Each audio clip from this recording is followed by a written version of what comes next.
In this tutorial, you should have saved a quality drawing that you've designed by exporting it as a DXF file, ready to be imported into 2D Design.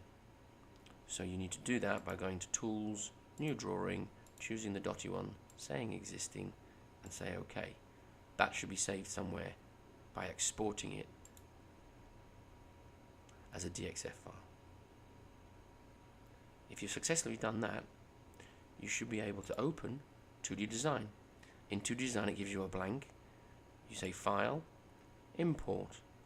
Go searching for the right directory and the right file. It's nice because it shows you what you're grabbing, so you can make sure you're grabbing the right one. Let's say I want this one. Open it. Be careful here. Make sure it's fit to media is clicked. Say OK, and it will fit exactly the page. Move off the page and click, and it frees you up. Come back on, and it highlights everything. I want to ungroup it. So if you say Edit, search for Ungroup, you're now freer now to pick up individual drawings and parts. There's a fault on this design. The roof is magically flying. It's impossible to be up there. So if we zoom in a little bit, we could correct the error visually by adding a couple of simple lines. So I want a stick drops down there, and another one that drops down there. In this drawing, the stick would appear here, and in this case it would drop quite a way down. And again, here, I'm a little bit off the page. It's not a problem. By pointing at the arrow, I can rectify that, stretch it a little bit further, and get to where I need to be. If I don't like the colour, Shift to pick up more than one thing, line, and I can colour, and I can change the colour down to match the rest of them on the drawing.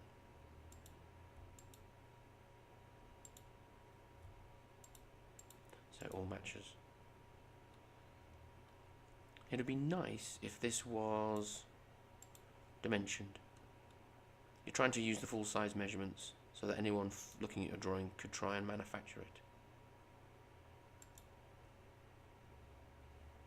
The dimensions button is here. If you keep your finger depressed upon it, you can see a whole range of different ways of dimensioning. A really nice trick is to keep double click, and you get a chance to then say manual. This is very useful because you'll be able to type in the numbers that you want as your values. Say OK. It's showing a sloping angle, which will be perfect for the roof. So if I hover on the corner of the roof there, drag down to the distance I want, click the distance, and as you pull away, where you have the cursor was where it's going to write the number. So not too far away, put it in. So there's 55, which isn't the actual size I want to use. Let's say it was a meter, so I'd want 1000 to represent a meter in millimeters. That's perfect. Keep your finger depressed on that. Let's get a vertical height. From the ground to the top of the shoulder of the Ford. That might be a little bit over a meter. That might be something like 1400.